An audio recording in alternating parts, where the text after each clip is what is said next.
Method overloading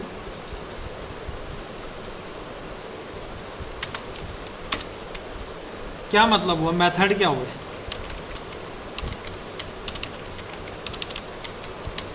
method का मतलब होता है फंक्शंस, ठीक। अब फंक्शन को ओवरलोड करने का मतलब होता है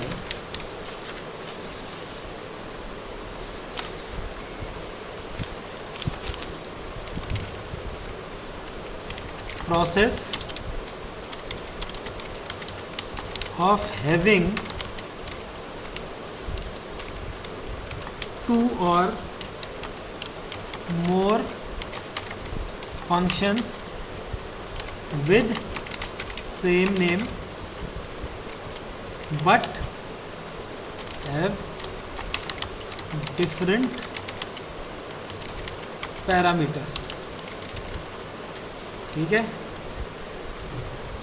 इसका क्या मतलब हुआ? देखो मेरे पास जो प्रॉब्लम है वो ये है कि मुझे जो है एडिशन के लिए नंबर्स के एडिशन के लिए क्या बनाना है, एक फंक्शन तैयार करें, ठीक। जो मेरे पास जो प्रॉब्लम आई वो ये आई कि जो मुझे नंबर ऐड करना है मुझे, उसके लिए मुझे फंक्शन बनाना है। अब यूज़र ने कहा भाई वो नंबर जो है, जो फंक्शन जो उसको नंबर है, तो उसको जो है पहला तो 2 नंबर ऐड करने हैं,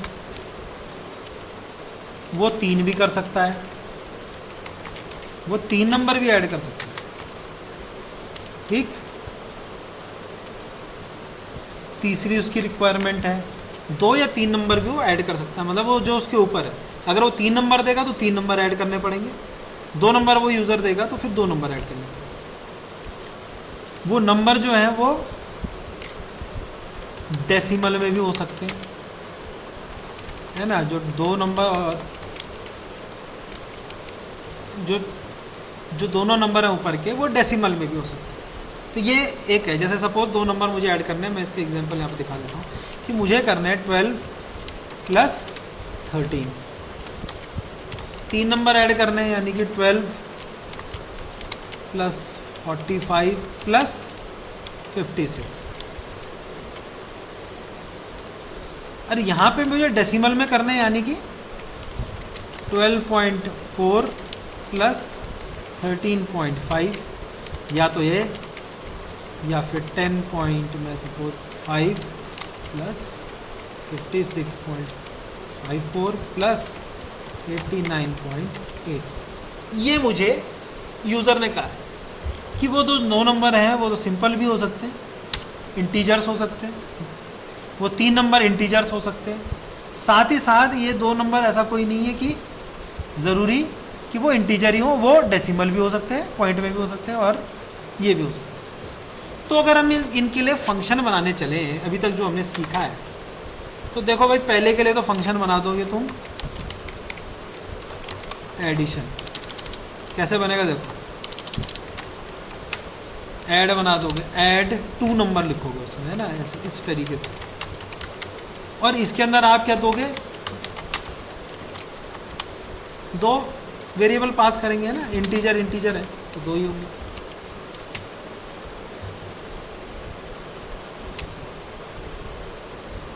अब आपके पास आया दूसरे के लिए आपने क्या किया, आपने कहा ऐड 3 नंबर, और इसमें दे दिया आपने इंट, ठीक है। ये भी कर सकते हैं। जो अभी तक की हमारी सोच है, जो अभी तक पढ़ा है, उससे हम यही सीखें कि इतना कर सकते हैं। एक बना सकते हैं ऐड 2, और इसमें लिख सकते हैं डेसिमल नंबर। इस तरीके से हम फंक्शन का नाम बना रहे हैं, और इसके अंदर क्या होगा, फ्लोट और फ्लोट, समझ रहे बात। और एक होगा ऐड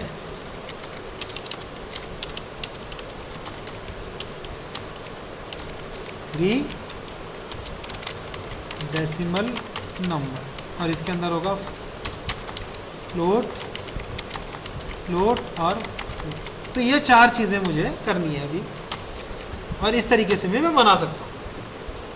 ठीक, देखो प्रॉब्लम कहाँ है। यूज़र अभी तो 2-3 नंबर मांग रहा है।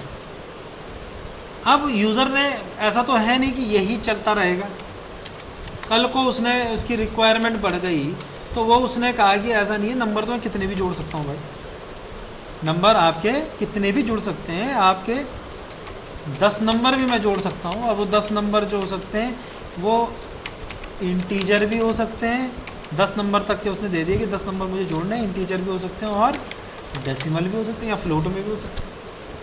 तो फिर आप क्या करते रहेंगे, इस तरीके से जो है add 2 number, add 3 number, add 2 decimal number, इस तरीके से आपको डिफरेंट क्या करने पड़ेंगे, फंक्शंस तैयार करने पड़ेंगे, है ना। ऐसे नाम अलग अलग देना पड़ेगा सबको।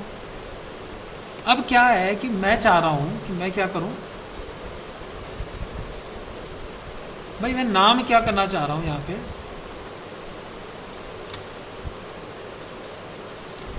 मैं नाम चाह रहा हूँ कि एक ही रखूँ, एडिशन,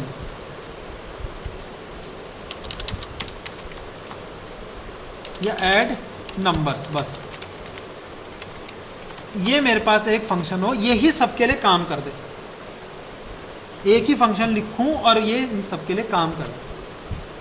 देखो नाम क्या होता है, नाम आप जितने ज़्यादा लिखेंगे ना, जैसे ये लिखें add 3 number, add 2 decimal number, उतनी ज़्यादा कन्फ्यूजन बढ़ती है। तो मैं क्या कर रहा हूँ, काम तो ये अलग अलग फंक्शन तो सबके लिए अलग अलग ही बनेंगे, ये वाले, लेकिन इनका जो नाम है, ये जो नाम है, ये वाला नाम, ये फंक्शन का नाम ये सेम रहे, ये वाला, बस इसके अंदर क्या हो, पैरामीटर डिफरेंट हो। एक के अंदर आ जाए इंट, ऐसे ही क्या हो,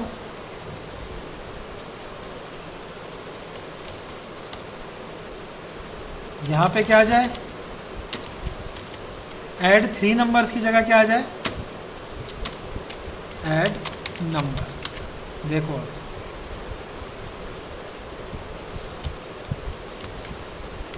ध्यान से देखेंगे, बिल्कुल समझ के, ये मेथड ओवरलोडिंग का कंसेप्ट सारे प्रोग्रामिंग लैंग्वेजेस में सेम है।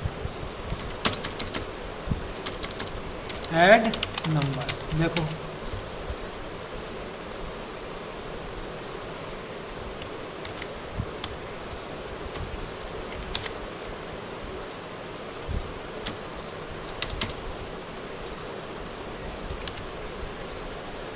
तो ये मैंने क्या कर दिया, देखो क्या सिंप्लीफाई किया इसको। सिंप्लीफाई मैंने क्या कर दिया कि जो ऐड 2 नंबर था, ये जो मैंने डिफरेंट जो इसके क्या दे रखे थे, नाम दे रखे थे, वो नाम क्या कर दिया मैंने यहाँ पे, सेम कर दिया नाम। यहाँ पे नाम डिफरेंट थे, यहाँ सेम कर दिया। अब इससे होगा क्या, इससे होगा ये देखो, जब इसे हम कॉल करेंगे, जब ये फंक्शंस यहाँ पे कॉल होंगे, यहाँ पे जब ये कॉलिंग हुई इसकी, तो आप क्या कर सकते हैं, जब आपको फंक्शन सेम रहेगा, जब आपको 2 करने होंगे तो आप क्या करेंगे, 2 इसमें पैरामीटर पास करेंगे। ठीक, देखो ये कॉल का बता रहा हूँ, जब ऑब्जेक्ट बना के जब आप कॉल करेंगे, तो इसका मैं एक बेसिक अभी बता दूंगा प्रोग्राम बना के। 3 इंटीजर चाहिए, तो यूज़र क्या करेगा, यहाँ पे 3 इंटीजर दे देगा, 12, ठीक, वहाँ से देखिए 45 और 56, आया समझ में।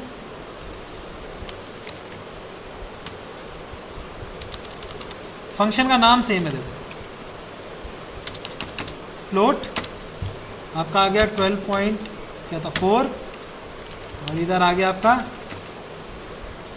13.5। तो कितना बेसिक है, देखो डिटेलिंग में मैंने समझा दिया कि आप इसमें जो है परेशानी थी और क्या मैं इसे सॉल्व कर रहा हूँ। 10.5 3 नंबर कौन से हैं, 56.54, 89.76। तो इस तरीके से ये देखो कॉल हो,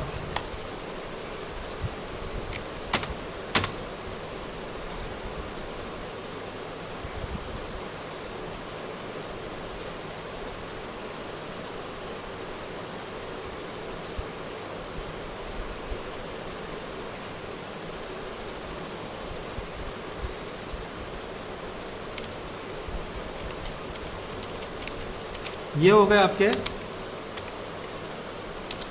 फंक्शंस विद डिफरेंट नेम। और यहाँ पे क्या हो गया, फंक्शंस विद सेम नेम। और यहाँ पे आपकी फंक्शन की क्या हो गई, फंक्शन कॉल।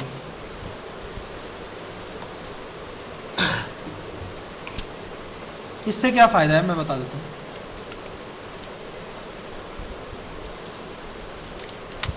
क्या होता है कि जब आप किसी कंपनी में काम करते हैं तो इस तरीके का कई सारे प्रॉब्लम्स आती हैं। आपको क्या करना पड़ता है इस तरीके से, जैसे ये प्रॉब्लम है कि भाई अगर ये 10 नंबर हैं तो ऐसे ऐड करने पड़ेंगे। और आप क्या करेंगे, हर किसी को जो है अलग, भाई काम तो सब ऐड ही का कर रहे हैं ना। ये देखो कि ये जितना भी पोर्शन है, ये वाला जितना भी पोर्शन है, ये क्या काम कर रहा है, ये आपका काम कर रहा है क्या, ऑल आर एडिंग नंबर, सब नंबर ऐड कर रहे हैं। तो जब सब नंबर ही ऐड कर रहे हैं, सबका काम एक ही है, तो आप क्या कर रहे हैं, बस क्या है, कोई 2 नंबरों को ऐड कर रहा है, कोई 3 नंबरों को, कोई 2 डेसिमल नंबरों को, कोई 3 डेसिमल नंबरों को, कोई 8 नंबरों को, कोई 8 डेसिमल नंबरों को कर रहे हैं, लेकिन काम सब एडिशन का ही कर रहे हैं। तो ये क्या है, अगर मैं इनको अलग अलग नाम दूं और इस तरीके के आपके पास 25 आपके पास क्या है फंक्शन बनाने को आ गए, तो आप सबके अलग अलग नेमिंग करते रहेंगे। और जब आप अलग अलग नेमिंग करेंगे तो आपके पास क्या होगा, कन्फ्यूजन क्रिएट हो जाएगी कि यार ये कौन सा था, आप 8 नंबर ऐड करने के लिए मैंने कौन सा लिखा होगा। उससे बढ़िया क्या होता है कि आप क्या करें, जो सेम काम कर रहा है, एडिशन का ही काम कर रहा है, तो आपने क्या कर दिया, फंक्शन का नाम सेम रखा, बट उसके अंदर क्या होने चाहिए, डिफरेंट पैरामीटर्स होने चाहिए। अगर मैं यहाँ पे ये लिख दूँ ये वाला, तो ये बोलेगा ये गलत हो जाएगा, क्योंकि आपने ये वाला जो है एक फंक्शन लिख दिया, तो उस फंक्शन को आप दोबारा नहीं लिख सकते। लेकिन आप उसी नाम से दूसरा फंक्शन लिख सकते हैं, लेकिन क्या होना चाहिए उसके अंदर, पैरामीटर्स क्या होने चाहिए, डिफरेंट होने चाहिए। इसके अंदर 2 पैरामीटर थे इंटीजर के, तो इसके अंदर 3 पैरामीटर है। इसके अंदर क्या थे, 2 पैरामीटर है फ्लोट के, इसके अंदर भी 2 पैरामीटर थे, लेकिन ये इंटीजर थे, ये फ्लोट थे। यहाँ पे क्या है, 3 फ्लोट के। तो ये इनको जब आपने कॉल किया फंक्शन को, तो किस तरीके से करेंगे, इस तरीके से। तो ये क्या होगा, function with same name but different parameters, इसको बोलते हैं फंक्शन ओवरलोड। फंक्शन ओवरलोड मतलब एक ही नाम से फंक्शन बनेगा, लेकिन आप उसे ओवरलोड कर रहे हैं। मतलब ओवरलोड मतलब एक बार आप उसमें क्या कर रहे हैं, कुछ पैरामीटर्स डाल रहे हैं, अगली बार सेम नेम से आप बना रहे हैं, लेकिन उसके अंदर पैरामीटर डिफरेंट कर रहे हैं। समझ में आई बात, समझ में आई? किसी को कोई पूछना है इसमें, किसी को कुछ पूछना हो तो पूछ सकता है। हाँ पूछें। हैं, बोलो बेटा, कुछ पूछना है तो पूछो।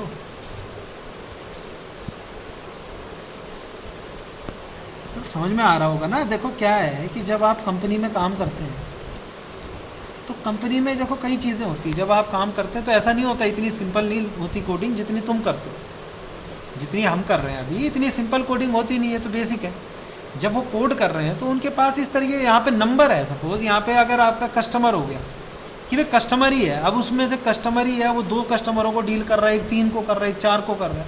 समझ में आ रही बात? तो नाम तो है तो कस्टमर ही ना। अब आप करें customer with serial ID, customer with 2 serial ID, customer with 3, ऐसे विद, ऐसा है ना। ये सब चीज़ें क्या होती है, नेमिंग कन्वेंशन के आधार पे जो है डिसाइड की जाती है। तो ये प्रॉब्लम हुई होगी कि ये क्या हो रहा है, पूरा कॉम्प्लेक्स फीचर बन जा रहा है। ये वाला पोर्शन जो है वो कॉम्प्लेक्स क्यों बन जा रहा है, क्योंकि आपको क्या करना पड़ा है, हर एक फंक्शन के लिए नाम अलग अलग लिखने पड़ रहे हैं, जबकि काम उनका एक ही है, काम वो ऐड ही कर रहे हैं। तो क्यों ना उसको हम एक ही क्या दे दें, नाम दे दें। तो ये सारा जो है आपका जो कंसेप्ट डेवलप किया गया है वो इसीलिए किया गया है कि नाम सेम हो, लेकिन उसके अंदर पैरामीटर अलग अलग लिखे जाए। तो ये ऐड करने में भी आसानी होगी। कोई बोलेगा यार अब सपोज़ कस्टमर ने कहा कि यार मुझे 5 नंबर ऐड करने, तो आपको पता है ना 5 नंबर ऐड करने, तो नंबर फंक्शन तो सेम है, तो आप कौन सा मेथड कॉल करेंगे, ऐड नंबर्स का ही करेंगे, बस उसके अंदर वो कहेगा कि भाई आप कौन से वाले करना चाह रहे हैं, बस सिंपल वाले करना चाह रहे हैं इंटीजर्स, या फिर आप फ्लोट वाले करना चाह रहे हैं। तो उसने कहा फ्लोट वाले, तो आप कौन सा वाला कॉल करेंगे, फ्लोट वाला, उसके अंदर वैल्यूज़ फ्लोट वाली पास कर देंगे। तो यानी आपने बना रखे हैं सब कुछ, और आप क्या कर रहे हैं, आपको कन्वीनियंस के हिसाब से आपने ये क्या कर दिया, ये कंसेप्ट डेवलप किया है। ठीक, ज़्यादा कठिन नहीं है। Function with same name and but different parameter, parameter different होने चाहिए। ऐसे नहीं है इंटीजर वाला दोबारा बना दिया दोनों, तो वो फिर गलत हो जाएगा। ठीक, इसको एक बार यहाँ से देख लेते हैं।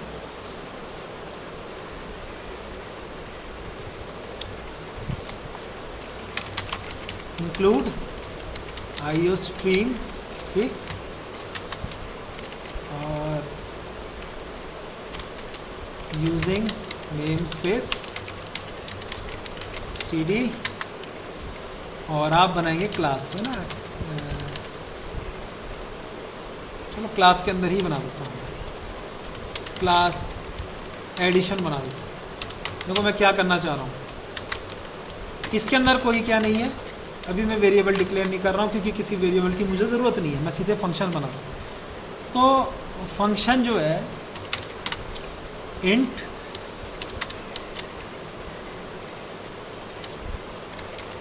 ऐड नंबर्स, पहले क्या करेगा, ये दो नंबरों को ऐड करेगा। ठीक, दो नंबर इसमें आपको पैरामीटर पास करने पड़ेंगे, दो नंबरों को ऐड करेगा। हाँ,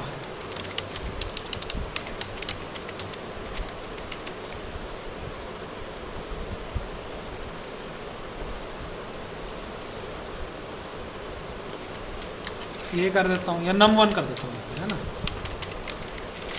num1 में स्टोर करेंगे ना, तो वही आ रहा है याद डिक्लेरेशन का, num1 प्लस num2। ठीक, दोनों को ऐड किया इस फंक्शन ने, और ये फंक्शन क्या कर देगा, रिटर्न कर देगा। क्या करेगा, रिटर्न, सम को रिटर्न कर देगा।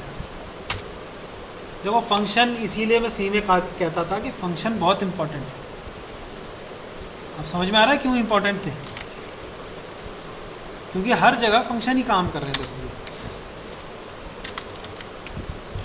ऐड नंबर, यहाँ पे आप 3 नंबर हो जाएंगे, इंट num3, यहाँ पे आपने क्या करना है, कुछ नहीं, num3 रिटर्न करा दो।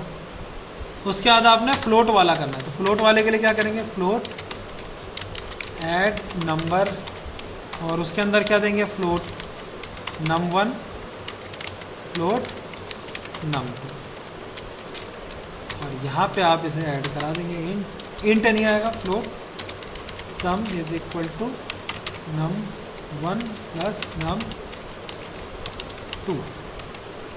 और इसको आप रिटर्न कर देंगे, रिटर्न सम।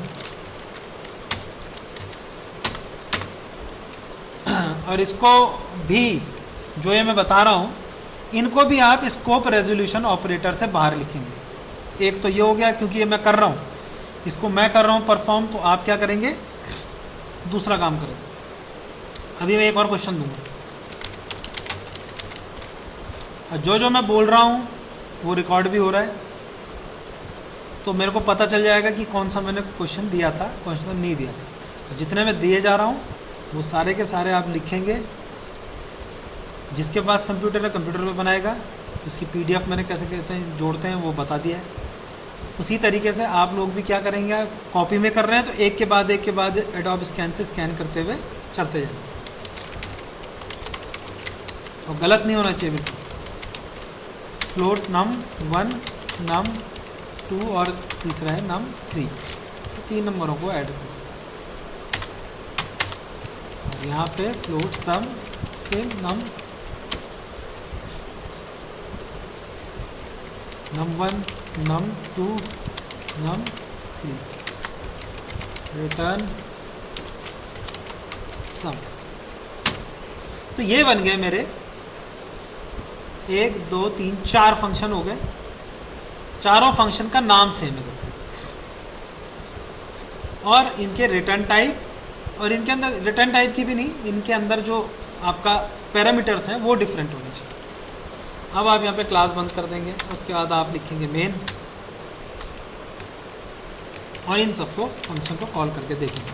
तो इंट मेन, और इसके अंदर आप क्या करेंगे, पहले क्लास का मुझे क्या बनाना पड़ेगा, ऑब्जेक्ट। तब तक ये क्लास के अंदर के जितने भी आपके मेंबर्स हैं वो आप यूज़ नहीं कर सकते। तो आप क्लास का नाम है एडिशन और इसका मैंने बना दिया एडी, ठीक, ऑब्जेक्ट बन गया। अब मैं बना रहा हूँ ऐड। अब देखो मैं क्या करना चाह रहा हूँ, सीधे मैं नंबर पास करूँगा और वो रिटर्न भी कर रहा है। देखो अब देखो क्या हो रहा है, एडी डॉट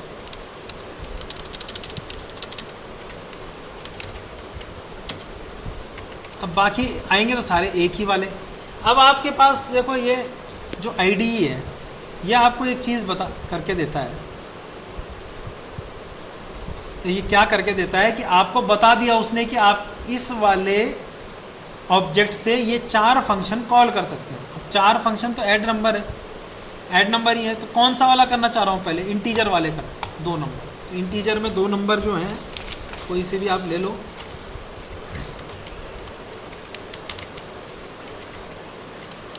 पॉइंट वाला लूँगा तो पॉइंट हटा देगा, आंसर जरूर देगा लेकिन पॉइंट नहीं उसमें कैलकुलेट कर 12 15।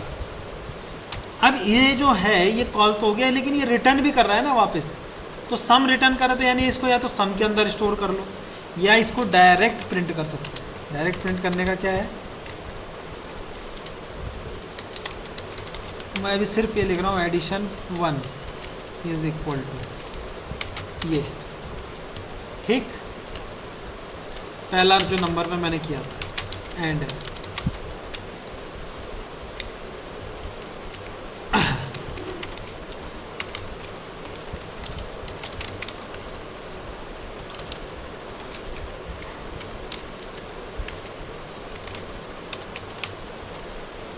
एडिशन 2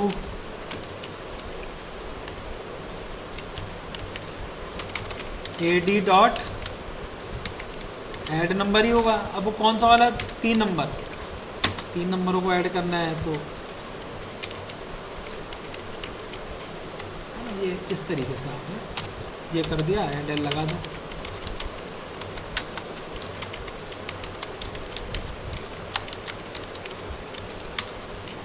एडिशन जो 3 है एडी डॉट फ्लोट वाला है ना, 2 नंबरों को ऐड करना है, तो इसमें ये किया ऐड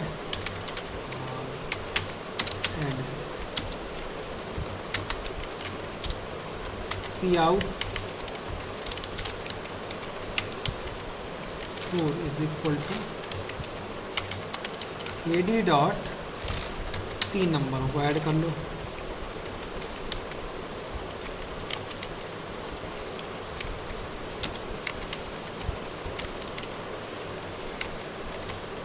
ठीक,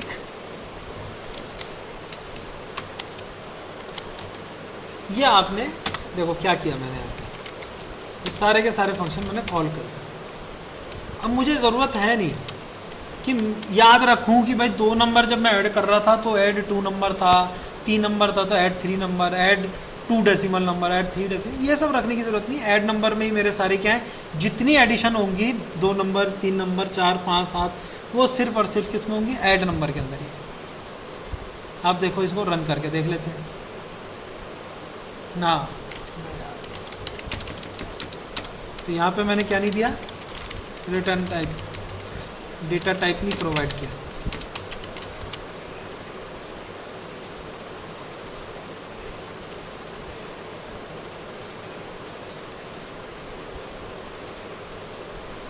यहाँ क्या प्रॉब्लम हो गई है,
ठीक है, दो तो आ गए। इन दोनों में थोड़ी सी परेशानी हुई है। Addition 3, add dot add number,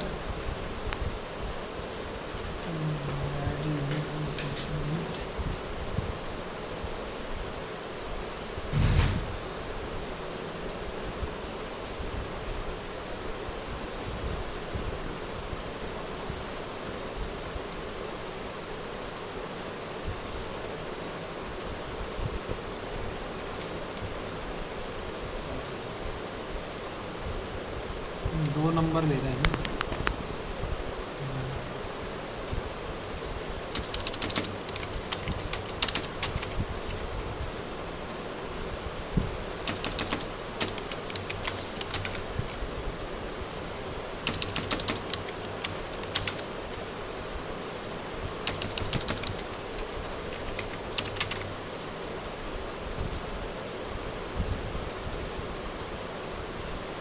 ठीक है,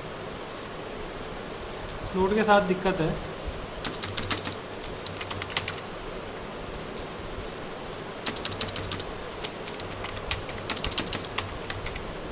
फ्लोट और जो डबल है, इंटीजर है, वो सेम जो है स्पेस लेते हैं ना, 4-4 बाइट लेते हैं दोनों। आप जब भी क्या करेंगे, ओवरलोड करेंगे फंक्शंस को, तो आप फ्लोट और इंटीजर एक साथ ना ले। तो वो क्या कर रहा है कि जो इंटीजर वाला है इसको भी वो सेम ही मान रहा है।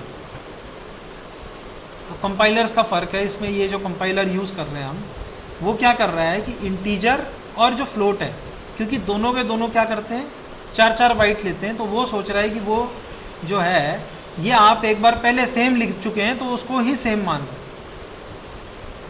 जैसे int add number, int num1 int num2, अगर मैं ये वाला यहाँ पे लिख दूँ ऐसे, तो ये बोलेगा भाई ये आपने पहले लिख दिया है, क्योंकि ये और ये सेम है। तो वैसे ही वो क्या कर रहा था, फ्लोट वाले को भी क्या कर रहा था,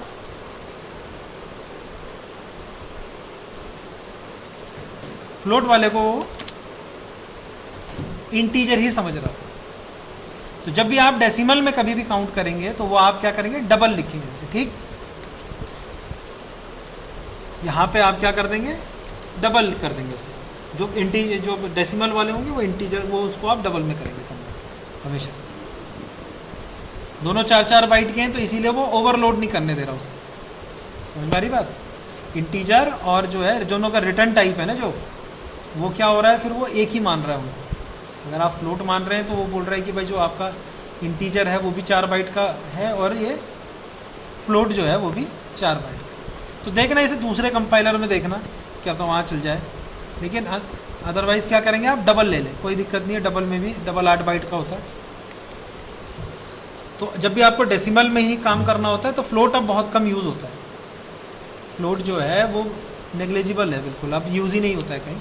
जब भी आपको यूज़ करना है तो आप क्या करेंगे, डबल का यूज़ करेंगे। ठीक है ना। डबल क्या होता है, 8 बाइट का भी होता है, लेकिन उसमें प्रिसीशन ज़्यादा होता है। तो हमेशा क्या किया जाता है, डबल का यूज़ किया जाता है। तो डबल भी देख लें एक बार, क्योंकि आगे से जब जावा में काम करेंगे तो सारे डबल में ही हम जो है वेरिएबल्स असाइन करेंगे। तो यहाँ पे समझ में आ गया, तीनों चारों क्या हो गए, एक ही नाम से फंक्शन, एक ही है। ऐड नंबर ये हो गया, ऐड नंबर ये हो गया, और सारे के सारे मैंने क्या किए, यहाँ पे एक ही नाम से कॉल किए, बट उनके अंदर क्या हुए, पैरामीटर्स मैंने अलग अलग लिख दिए। तो ये क्या हो गया आपका, same name, functions having same name but different parameters, उनको उसको बोला जाता है फंक्शन ओवरलोडिंग। तो ये फंक्शन ओवरलोडिंग है। फंक्शन ओवरलोडिंग का क्या एग्जाम्पल भी हो गया। ठीक है।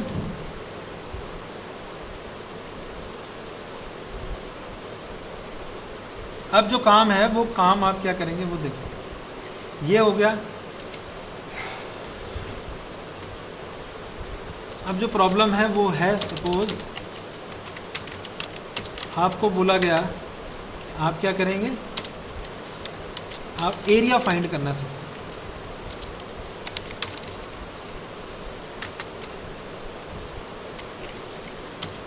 पहला एरिया रेक्टेंगल का एरिया मुझे चाहिए। ठीक,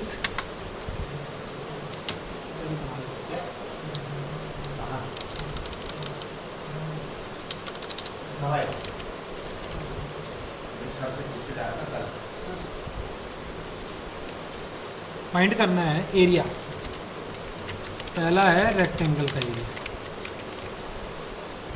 दूसरा है सर्कल का एरिया, तीसरा है स्क्वायर का एरिया, चौथा है ट्रायंगल का एरिया। ठीक, एरिया फाइंड करना है। अब आपको करना क्या है कि एक तो बनानी क्लास, ठीक है ना। क्लास का नाम लिख देंगे शेप, शेप क्लास बनाएंगे। उसके अंदर आपको फंक्शन जो बनाने हैं, फंक्शंस जो बनाने हैं वो क्या बनाने हैं, वो सेम नेम होना चाहिए। उस फंक्शन का नाम होना चाहिए एरिया। ठीक, ऐसा नहीं area of rectangle, area of circle, area of square, कुछ नहीं है, नाम एक ही होना चाहिए। पैरामीटर्स उसमें अलग अलग होंगे। और ये जो एरिया है ये आपने बनाना है यूजिंग मेथड ओवरलोडिंग। रेक्टेंगल का एरिया होता है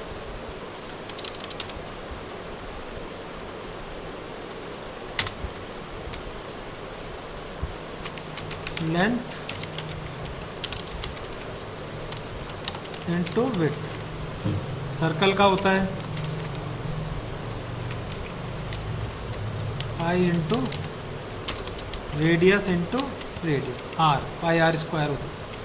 इसका होता है साइड इंटू साइड। ट्रायंगल का होता है हाफ बेस इंटू हाइट होता है ना, तो 0.5 इंटू बेस इंटू हाइट। तो ये चारों के क्या हैं, देखो पैरामीटर्स अलग हैं। रेक्टेंगल के एरिया को जब निकालना है तो उसका पैरामीटर अलग है, सर्कल का एरिया उसका अलग है, स्क्वायर का अलग है, ट्रायंगल का अलग है। लेकिन सब क्या है, एरिया ही है, निकालना अल्टीमेटली एरिया है। अब मेरे ऊपर है, यूज़र के ऊपर है, अगर वो दो क्या देता है, लेंथ और विड्थ दे देता है, तो वो किसका निकालना चाहिए, रेक्टेंगल का। लेकिन कॉल क्या होना चाहिए, सिर्फ एरिया। एरिया के अंदर, एरिया फंक्शन के अंदर अगर वो क्या करता है, पाई और रेडियस देता है, दो चीज़ें। ऐसा नहीं रेडियस इंटू रेडियस है वो, लेकिन इसके अंदर जाएगा क्या, सिर्फ रेडियस जाएगा। समझ गया, जो इसका फंक्शन होगा उसके अंदर सिर्फ रेडियस जाएगा। पाई की वैल्यू क्या होती है, 3.147, ये कांस्टेंट होती है, हमेशा चेंज नहीं होती। ठीक, तो अगर एक पैरामीटर है रेडियस तो क्या करे, सर्कल का दे दे। स्क्वायर का अगर क्या है, साइड, इसमें भी एक ही जाएगा, साइड इंटू साइड होती है। हाफ बेस इंटू हाइट, यहाँ पे दो जाएंगे। ठीक, अब वो आपको देखना है कि किस तरीके से आप इसे सॉल्व करें। मेथड ओवरलोडिंग का कंसेप्ट आप इसमें लगाएंगे, एक जगह फंस जाओगे। एक जगह कहाँ फंसोगे, जहाँ ये क्या है, लेंथ और विड्थ, और यहाँ पे क्या है, बेस इंटू हाइट। ठीक, तो यहाँ पे जब आप इन दोनों का क्या बनाओगे, फंक्शन बनाएंगे। सपोज आपने एरिया बनाया और डबल बनाएंगे, सब डबल एरिया। अब आप यहाँ पे देंगे क्या, फ्लोट और फ्लोट। तो ये तो एक ही बनेगा, क्योंकि ये जो बनेगा ये रेक्टेंगल के लिए ही बनेगा।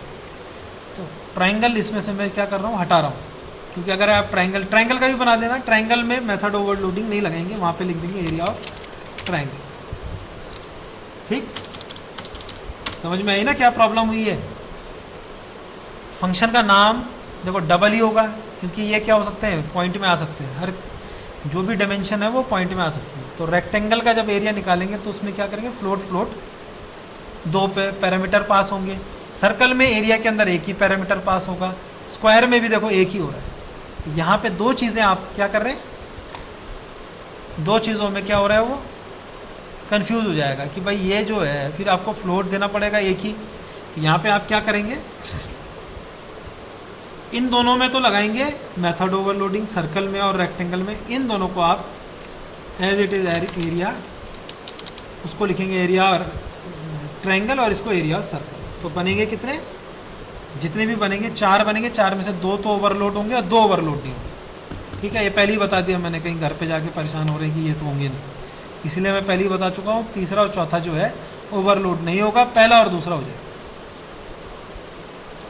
तो इसको बनाना है, क्लास का नाम बता दिया, फंक्शंस बता दिए, इसको आप फंक्शन का ऑब्जेक्ट बनाएंगे, ऑब्जेक्ट से कॉल करेंगे।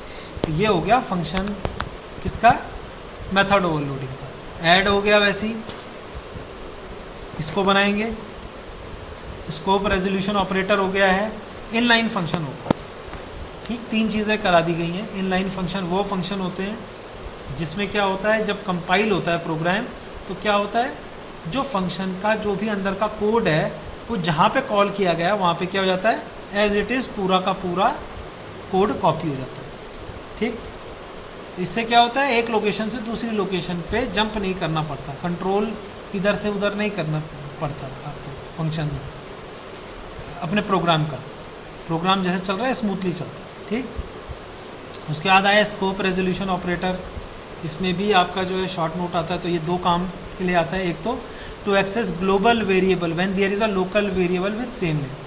तो ये मैंने अभी बताया इसमें कि आपके पास ग्लोबल वेरिएबल है, तो देखो ये ग्लोबल वेरिएबल लिख दिया, इंट एक्स इक्वल टू 20, और ये हो गया आपका लोकल वेरिएबल।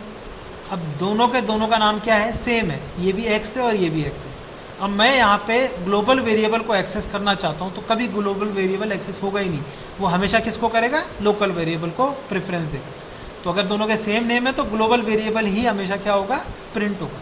तो अगर मुझे ग्लोबल वेरिएबल की वैल्यू प्रिंट करनी है प्रोग्राम के अंदर, जब क्या हो, सेम नेम हो। अगर मैं इसको वाई कर दूँ तब तो हो जाएगा, यहाँ पे वाई लिख दूँ और यहाँ पे मैं वाई प्रिंट कर दूँ तब तो हो जाएगा, क्योंकि ग्लोबल वेरिएबल ले लेगा। लेकिन जब कन्फ्यूजन कहाँ आया प्रोग्राम में, जब दोनों का नाम सेम हुआ तो वो फिर इसको प्रेफरेंस देता है। अगर दोनों का नाम सेम है और आपको ये वाला क्या करना है, ग्लोबल वेरिएबल एक्सेस करना है, तो उसके आगे आप स्कोप रेजोल्यूशन ऑपरेटर लगा देंगे, तो वो क्या होगा, आपका ग्लोबल वेरिएबल क्या हो जाएगा, एक्सेस हो जाएगा और प्रिंट हो जाएगा। तो ये पहला क्या हुआ, उसका बेनिफिट होगा, उसका फंक्शन होगा। दूसरा उसका जो मेन जो है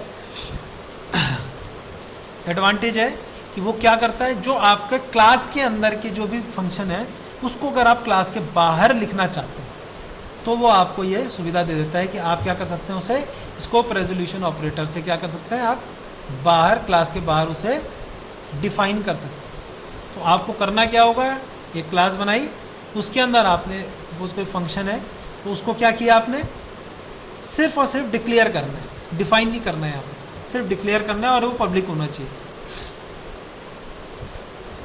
फिलहाल मैं पब्लिक से करा रहा हूँ, जब प्राइवेट की बात आएगी, जब एक्सेस स्पेसिफायर कराएंगे तब जो है प्राइवेट से करूँगा। तो अभी क्या किया मैंने, फंक्शन का नाम लिख दिया और उसको सिर्फ डिक्लेयर किया, यहाँ पे डिफाइन नहीं किया। जब क्लास ख़त्म हुई उसके बाहर मैंने क्या किया, आपको अब उस फंक्शन को यहाँ पे लिखना है। तो लिखने का जो तरीका है, सबसे पहले जो उस फंक्शन का रिटर्न टाइप है वो आएगा। रिटर्न टाइप के बाद आपका क्लास का नाम आएगा कि वो किस क्लास का पार्ट है। उसके बाद स्कोप रेजोल्यूशन ऑपरेटर लगा के आप उस फंक्शन को लिखेंगे। अब यहाँ पे एक भी पैरामीटर नहीं था तो यहाँ पे कोई पैरामीटर नहीं है। यहाँ पे अगर पैरामीटर होते 2 पैरामीटर तो आप यहाँ पे 2 पैरामीटर लिख सकते हैं, वो आपको यहाँ पे देने पड़ेंगे 2 पैरामीटर। अब उसके अंदर का कोड आप यहाँ पे लिखें। फिर मैंने मेन के अंदर गया, मेन के अंदर जाने के बाद मैंने इसका ऑब्जेक्ट बनाया और मैं इस फंक्शन को कॉल करना चाहता हूँ, तो ए से डायरेक्ट मैंने कॉल किया तो वो कॉल हो जाएगा और आंसर आपके पास आ जाएगा। ठीक, इसी तरीके से मैंने क्या किया, जो आपका फंक्शन ओवरलोडिंग है, फंक्शन ओवरलोडिंग का मतलब होता है कि जो फंक्शन होते हैं नाम उनका सेम होगा, लेकिन उसके अंदर जो आपके पैरामीटर्स होंगे वो क्या होंगे, डिफरेंट होंगे। तो जहाँ पे कॉम्प्लेक्स सिचुएशंस आती हैं वहाँ पे ये यूज़ होता है, जहाँ पे आपको क्या है, फंक्शन का काम सेम है बट क्या है, उसमें पैरामीटर डिफरेंट जा रहे हैं। जैसे यहाँ पे एडिशन था तो अब एडिशन क्या हो रहे हैं, कभी 2 नंबर, कभी 3 नंबर, कभी 4 नंबर, है ना। इस तरीके से जब आपके पास क्या होता है, प्रॉब्लम आती है, तो वहाँ पे उसको सॉल्व करने के लिए आपको फंक्शन ओवरलोडिंग की मदद लेनी पड़ेगी। फंक्शन ओवरलोडिंग में क्या होगा, आपके पास फंक्शन तो सेम होगा, देखो उसके अंदर पैरामीटर डिफरेंट होगा। इसके अंदर 2 हैं, इसके अंदर 3 है। फिर यहाँ पे डबल टाइप का है, उसके अंदर 2 डबल टाइप के क्या दे दिया आपने, 2 डेसिमल टाइप के आपने क्या कर दिए, पैरामीटर पास किए। सबका क्या है, सेम ही जो है रिटर्न कर रहा है सब। कैसे एक्सेस किया जाएगा? पहले आप ऑब्जेक्ट बनाएंगे, ऑब्जेक्ट के बाद क्या करेंगे आप, उसके अंदर जो पैरामीटर होंगे हमेशा डिफरेंट होंगे, ठीक? तो डिफरेंट पैरामीटर दिए और नाम सेम होगा, तो यहाँ पे आपका फंक्शन ओवरलोडिंग होगा। जो टास्क आज के दिए गए हैं दो वो हैं, एक तो ये जो फंक्शन मैंने 4 बनाए हैं, इसको स्कोप रेजोल्यूशन ऑपरेटर की मदद से आप क्या करेंगे, क्लास के बाहर लिखेंगे। पहला काम ये तो करेंगे ही करेंगे, साथ में बाहर लिखेंगे। दूसरा मैंने जो आज दिया है उसमें आपको मैंने ये प्रॉब्लम दी है जिसमें कि 2 फंक्शन आपने यहाँ पे एरिया के ओवरलोड करने हैं और 2 सिंपल लिखने हैं, और ये बनाना है आपने क्लास के साथ फंक्शन, और फिर उसको मेन के अंदर कॉल भी करना है। तो ये 3 चीज़ें देंगे। तो ये 2 टास्क हो गए। एक टास्क मैंने सबसे पहले जो दिया था उसमें आपको क्या करना है, स्टूडेंट की पूरी डिटेल लिखनी है। डिटेल के बाद आपको, हाँ उसमें बताना भूल गया था मैं, करना क्या है,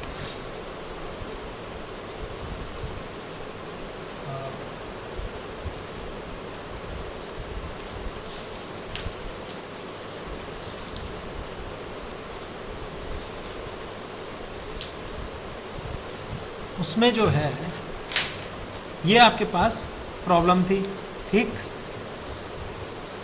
इसमें से मैं तीसरा वाला तो मैं करा चुका हूँ कि आपने क्या किया, रोल नंबर लिया और रोल नंबर सर्च कराया। देखो रोल नंबर सर्च कैसे कराते हैं, पहले वाले से कराया, फिर दूसरे वाले से, फिर तीसरे वाले से। सबसे मेन जो काम है क्लास में कि भाई आप ये रोल नंबर एक्सेस कैसे कर रहे हैं। एरे में डायरेक्ट एक्सेस होता था, क्लास में कैसे एक्सेस करते हैं वो मैंने बता दिया। लगेगी लीनियर सर्च ही, जो डेटा स्ट्रक्चर में पड़ी है वही लीनियर सर्च लग रही है। पूरा जो आपका लॉजिक है वो सेम उसका है, लीनियर सर्च का। बस आपको क्या देखना है कि रोल नंबर एक्सेस कैसे करना है, तो वो मैं बता चुका हूँ किस तरीके से एक्सेस करना है, किस तरीके से ये स्टोर करने हैं, ये मैं बता चुका हूँ। अब आता है कि भाई provide the facility of viewing detail of the topper. अभी इसमें से टॉपर कैसे निकाला जाए, तो सब ने जो है अगर डेटा स्ट्रक्चर में कर चुके हैं, आपके सॉर्टिंग कर चुके हैं, तो सॉर्टिंग अगर किया है किसी ने तो वो इसमें सॉर्टिंग लगा सकता है। जो भी सॉर्ट आपने कर लिया हो, बबल सॉर्ट किया हो। सॉर्टिंग में क्या होता है कि आप क्या करते हैं, इनके जो मार्क्स हैं, इसके जो परसेंटेज है, सिंपल तरीका ये है कि परसेंटेज को आप एक एरे में स्टोर कर लें पहले, और एरे में स्टोर करने के बाद क्या करते हैं, उन्हें सॉर्ट करते हैं, ठीक? जो सबसे बड़ा होगा उसको यहाँ से मैच कर लें और यहाँ पे क्या कर दें, उस पर्टिकुलर रोल नंबर का डेटा आप फेच कर लें, ठीक? तो आप इसमें जो है बबल सॉर्ट भी लगा सकते हैं। किस तरीके से लगाएंगे वो अब तुम्हारी हेडेक है, कैसे करना है। तो अगर ये हो जाएगा, जिस दिन तक होगा, जिस दिन तक मैं पूछूंगा, अगर नहीं होगा तो फिर मैं बता दूंगा किस तरीके से इसको सॉल्व करें। तो इसको ट्राई करेंगे एटलीस्ट, है ना, कि टॉपर का कैसे निकालें। देखो वही चीज़ें हैं जो एक आदमी पूछ सकता है कि भाई आपको पहले तो ये डिटेल रखनी है, फिर आपको वो बताना है कि भाई टॉपर कौन है, इसमें से टॉपर भी निकालना होता है ना। फिर एक होता है कि भाई रोल नंबर डालो और अपना डिटेल पता करो, जैसे तुम रिज़ल्ट निकालते हो। उसी तरीके से ये यहाँ पे 3 चीज़ें मैं बता चुका हूँ। ये सारी चीज़ें कर लेंगे। ये पूरा लॉजिकल एड्रेस कैसे स्टोर किया जाता है, कैसे क्लास का पूरी थ्योरी यहाँ पे बता दी मैंने। तो इसको मैंने वहाँ पे से सॉल्व करके बताया। देखो ये मैंने बता भी रखा, और आउटपुट कैसे निकल आया देखो ये उस दिन। तो ये चीज़ें कर लेंगे। फिर अगले लेक्चर में देखेंगे आगे। अगले लेक्चर में आएगा कंस्ट्रक्टर, ठीक है? एक एक लेक्चर के हैं सारे अभी।